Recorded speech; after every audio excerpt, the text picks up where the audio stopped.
Hello, everyone. Happy New Year.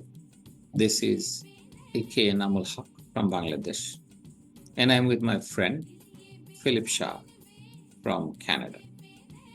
So, this year, we would like to start with a new item, or at least new theme, which Phil and I have been talking about the film industries in Asia, particularly the Indian film industry, which has been a major force in the film industries in Asia. Indian film industries are known for its own trade. In other words, the movies have a very specific uh, strategies, the way it works. A lot of the music in Indian music, film has music in it. And music are quite interesting. Half of the stories is also told through the music.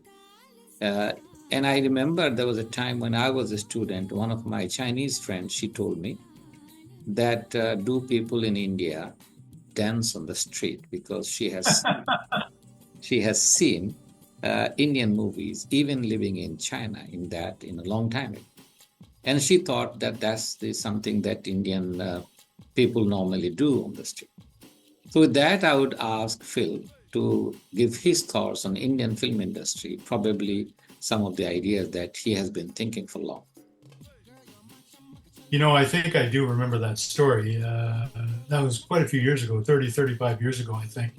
Philip Shaw here again for East West viewers from Dresden, Ontario. But I thought this subject was quite interesting to chat about, specifically because we didn't know a lot about it. Enamel, Dr. Hawk knows more about it than I do. But years and years and years ago, like maybe we're talking 30 years ago now, he said to me once, and I might have been standing in Bangladesh when he said this to me. He said, India dominates from Morocco to Fiji.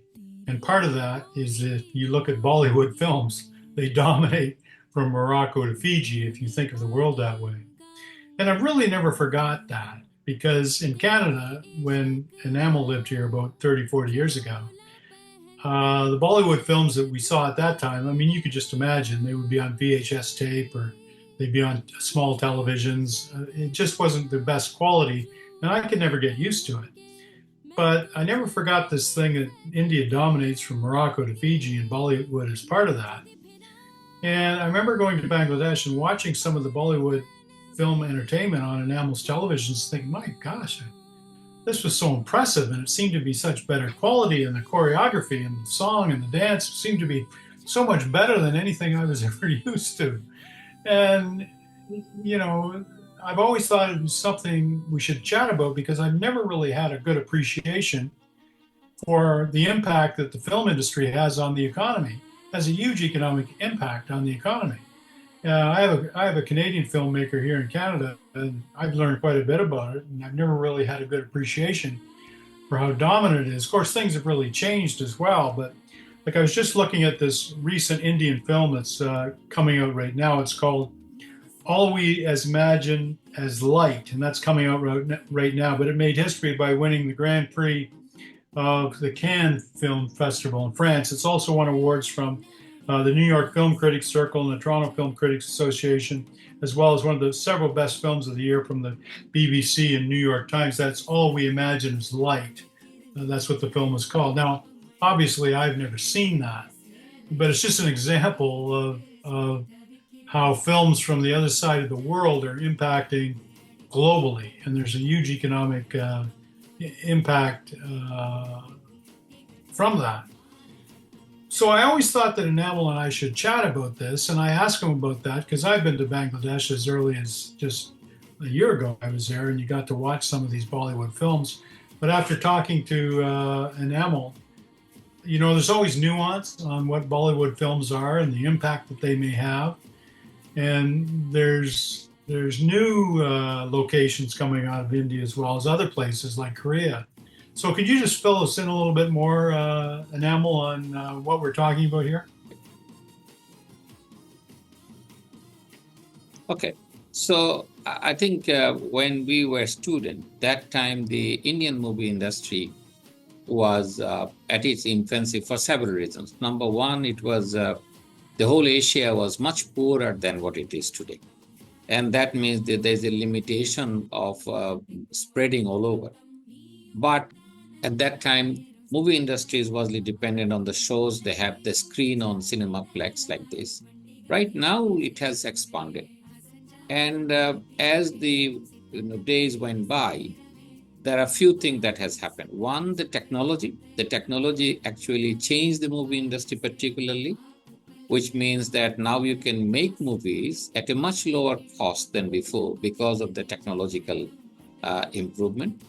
Second, the movie industries are now using, that time it was mostly romantic or kind of a Rambo movies, but now they have a variety.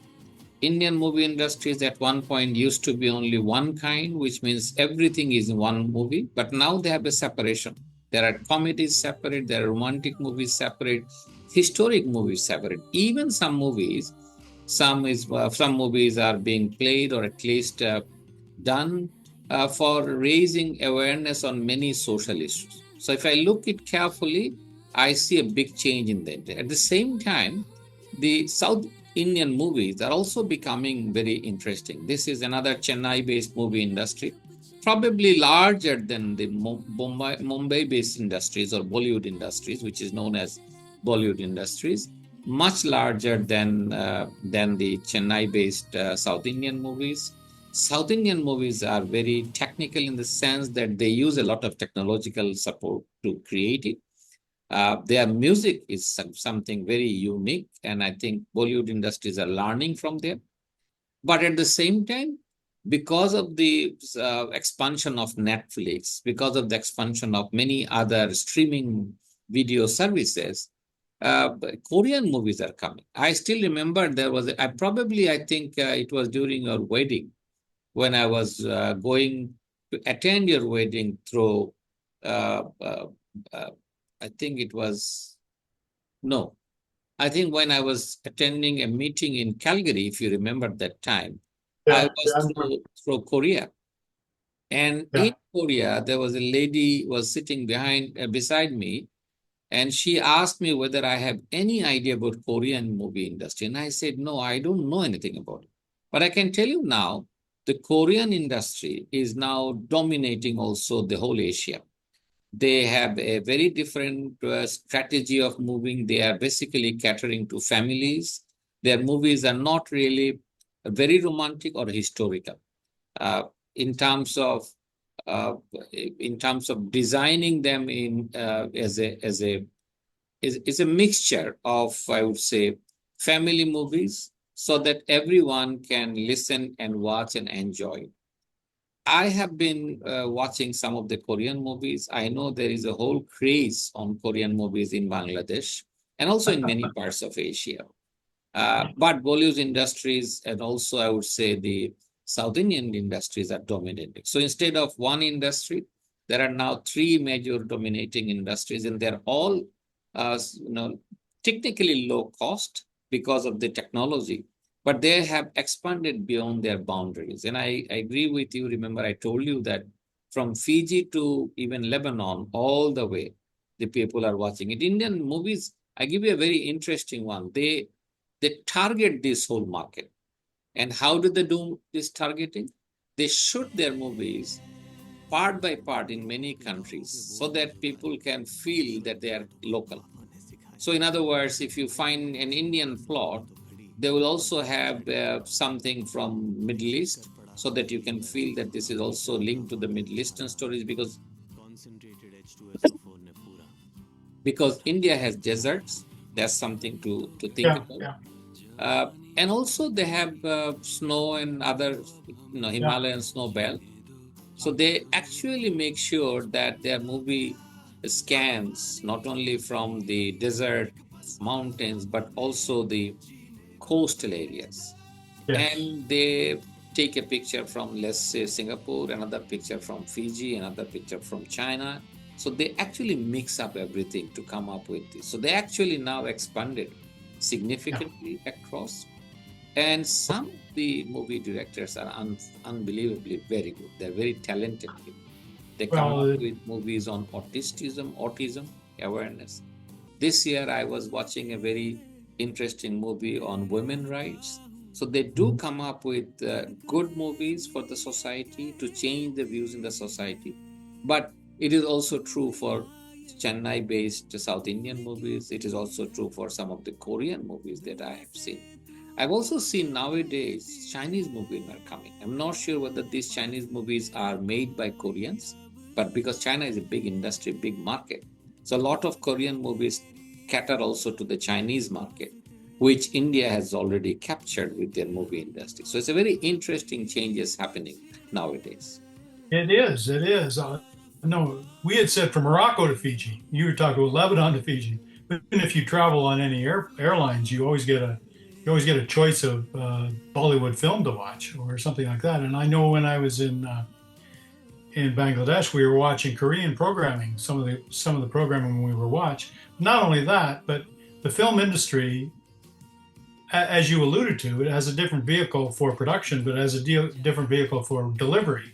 You talked about the different ways you consume the media in Bangladesh as well as India, and you talked about the Korean films that are coming into South Asia now. Well, they're partly coming in because the incomes have risen and there's a demand for it, right? That Yes. people are willing to pay for it. I don't know if you got any economic figures off the top of your head, but we're talking a lot of money that is Oh, this is, exchanged here, there's no, and it's growing, right? So it is growing, as I said, like not only that previously it was streamed on Cinemaplex, but now we have television, we have streaming services, we have YouTube, we have all the other media, and a large number of viewers on their movies. So I think it's a very powerful media nowadays. To even the industry, the politicians in all over, they're careful about it. They now know that the movie industry can take up their cases and come up with the strength. Also interesting, I would say, the Indian movies are also critical of their politicians. So it's not that they are fully controlled. They do have movies critical of the political situation in and around or changing in the society. And so this is, I would say, for many reasons, people realize these are part of their own society. Doesn't matter whether in Fiji or in Morocco. A lot uh, of the stories are very similar to the Asian lifestyle.